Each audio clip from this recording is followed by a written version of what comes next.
Alrighty. Man, I swear one of these days it is going to be an actual intro that I'm going to record rather than me like fucking with the mics and hoping that they actually work. But good news, I think we're recording, we're live. Hello.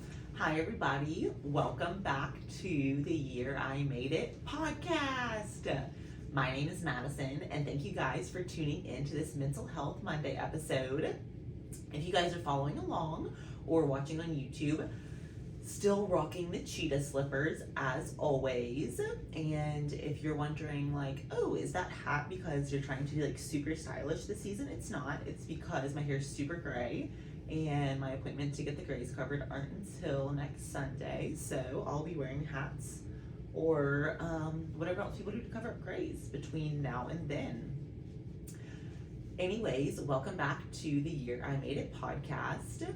This episode of Mental Health Monday, we are going to be talking about uncovering your inner shadow, doing shadow work, what that is, what I've learned from uncovering my shadow, doing shadow work, and how that's impacted my mental health and how that has really just allowed me to grow and flourish as a person.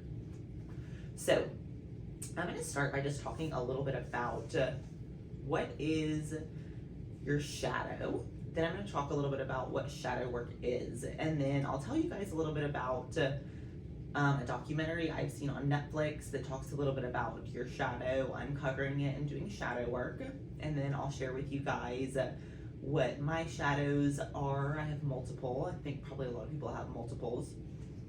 And then I'm really going to talk about owning your shadow and some tips and tricks that I got for you guys this Mental Health Monday. So, what is your shadow? So I wrote down what I like as kind of my favorite definition of what your shadow is. It's the version of yourself you want to hide the most from the world. And for me, this is, I would say I have a lot of versions of my inner shadow, I would say. What I wrote down is this version of me is my most insecure and afraid. And then I wrote down like me as a young teenager and then me as a young adult, because I think there's been several phases in my life or several transition periods where I became a person to survive that maybe looking back wasn't super thrilled with that person, maybe was ashamed of that person, and then instead of accepting that person, accepting that I'm not that person anymore, or that person allowed me to grow or to get to the next phase, I was always kind of ashamed, and I think that's a really good way to describe it. So I started learning a little bit about what your shadow is through this documentary on Netflix called Stutz. And so it is a documentary on Netflix with Jonah Hill. Love Jonah Hill, but this is like a super cool mental health, I don't really know how else to describe it, mental health documentary. It's actually a documentary that Jonah Hill made about his therapist.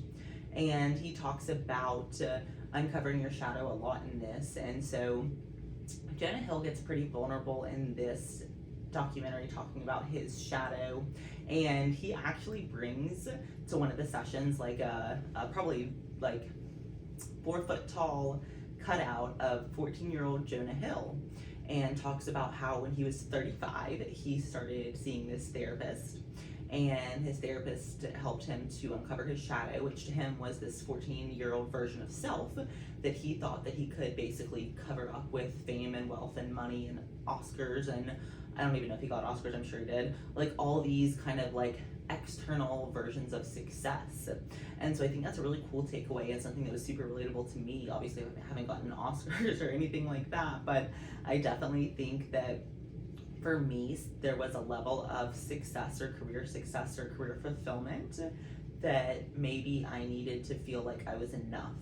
And so I feel like a lot of what your shadow is your shadow is the part of you that doesn't feel like you're good enough, that doesn't feel like you're deserving, the part of you that feels like if something good happens, you just don't deserve it, or it's because something bad's about to happen, or, you know, whatever that looks like. And I think this is also the part of you that keeps you trapped, that keeps you from moving forward, that keeps you from becoming the best version of yourself, that keeps you from growing and being vulnerable and really just moving through the stages of life rather than being stuck. And so one thing that I wrote down about my shadow is there's a lot of parts of my shadow that's like the voice that's telling me to give up, or that's telling me that my ideas are dumb or not good enough, or that, you know, I shouldn't be doing this podcast or sharing this with the world, or whatever that looks like. It's really just the part of you that is fearful or is afraid or is worrying if you're good enough. And so a lot of this for me personally comes up as negative self-talk, and that's personally how I can identify a lot of it, is like the negative voices in my head maybe telling me that I'm not good enough or strong enough or shouldn't be doing something. And I learned this thing recently, I actually think I learned it in AA, that was, you're not responsible for the first thought, but you are responsible for the second, third, and fourth thought. So if a thought pops into your mind that's negative, that's self-sabotage, that's your inner shadow talking, unhealed version of yourself talking, you're not responsible for that first thought, but you are responsible for what you do that with that thought, and where that thought evolves to, what that second thought becomes, etc., etc.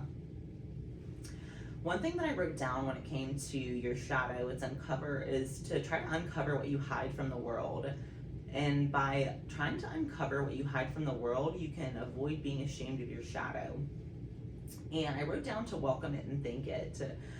So once you realize kind of what your shadow version of yourself is, I think for me, this was always a version of me that I felt like I needed to be to survive or to get to the next. It's kind of like a transitional phase of me, like somebody who always felt like I wasn't good enough in the next phase and was striving to get to the next phase but didn't think I could. And so I think a lot of that inner work for me is just like acknowledging and thanking that shadow, that like, hey, you did the work, you're here, we made it. And then welcoming that shadow in, so you're kind of allowing yourself to not be ashamed of that person, to not be ashamed of that version of yourself, to not be ashamed of any part of you, because nobody's perfect and everybody has a shadow. And being able to accept yours, be vulnerable, figure out what yours is, I think is a huge, huge part of your mental health blocks, and then also your ability to move forward and have positive relationships. So some of the other things that I wrote down about just some interesting things about mental health, and some different things that were talked about in this documentary Stutz that I want to talk a little bit about as it pertains to therapy. Is there's a piece where Jonah Hill is talking about how he's been lying to the therapist in their sessions about something. I think it's so relatable, because I think everybody has lied to their therapist about something. And by that I mean, like, in his example, he was lying to his therapist, telling him like, oh yeah, things were good, in like an area where things actually weren't. And I think that's very relatable for me personally. I think that it's so funny that I realize that there's kind of like this version of myself that I'm like ashamed, or this level of pain maybe that I'm ashamed to admit to myself. And so therefore, because I'm ashamed to admit this level of pain to myself, I struggle to talk to even my therapist about it, because it's like, by saying it out loud or acknowledging it to a therapist, you're then acknowledging that it exists rather than trying to suppress it or pretend like it doesn't exist. So that was a really interesting takeaway within just kind of the world of mental health in this documentary, that's not necessarily pertaining to shadow work, but definitely I think that parts of me that are ashamed, or the parts of me that are my shadow, are definitely the parts of me that I'm less inclined to talk about in therapy, because I'm more self-conscious of them even talking to a therapist. And so I think that was really maybe like a moment of like, oh shit, other people like think like that too. Like other people are like, oh, should have been a little bit more honest with my therapist about that one.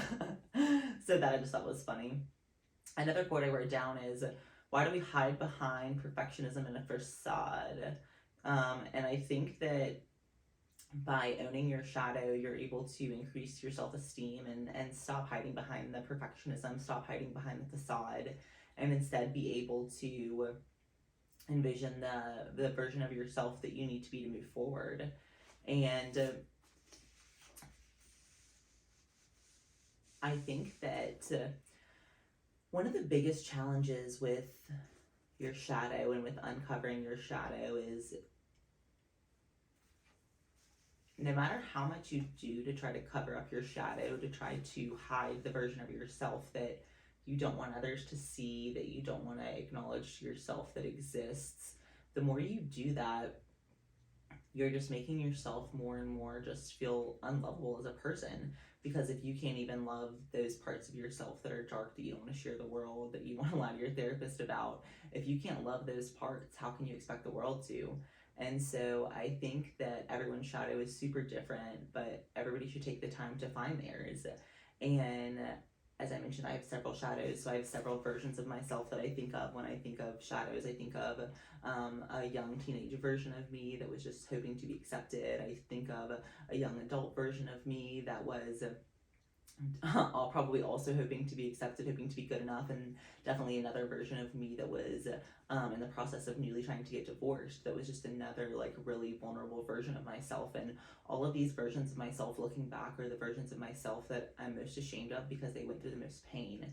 And for whatever reason, within the world, we think that, oh, if you went through pain, it's, I don't know, shameful. I don't know if that's the right word, but within that, I think that if you're able to embrace those parts of yourself that you or the world may deem as shameful, then you're really able to heal and uncover really what is going on beneath the surface and really start to heal the inside of you. So that was a lot about shadow work. And the last thing that I'm going to kind of just leave off on when it pertains to shadow work and really just kind of accepting these versions of ourselves, I wrote, most of us think success will cure the pain of our shadow. So if I just have this nice house, or if I just have this great job or car or whatever it is, I think everybody has something that they want materialistically, or something within the world that they want, and they think that that level of success or that level of worldly whatever will make that version of themselves not exist. And that version of you will always exist. And so you have to learn to love and to accept that version of you, because all the outside things that I think the world deems as successful, none of those mean anything if you don't love yourself on the inside. So thank you guys for tuning into this episode of Mental Health Monday. I really enjoyed talking about what your shadow is, what shadow work is, sharing with you guys a super helpful resource if you guys want to learn more is the documentary on Netflix called Stutz. It has Jonah Hill, so it is mental health friendly, but it has Jonah Hill, so a little funny here and there. So I hope that you guys enjoyed this episode. Please like, share, subscribe, all of that good stuff. And if you guys have any questions about shadow work, drop them below. Or if you guys have any comments, ideas, things that you've done to work with your shadow that have been successful, drop those below as well. Definitely want to make this a community where people can share things that have worked for them, tips, tricks, resources, and I'll probably also link some blogs that talk about your shadow, doing shadow work, all that good stuff. Anyways, thanks so much for tuning in, babes. Happy healing, and see you guys next time.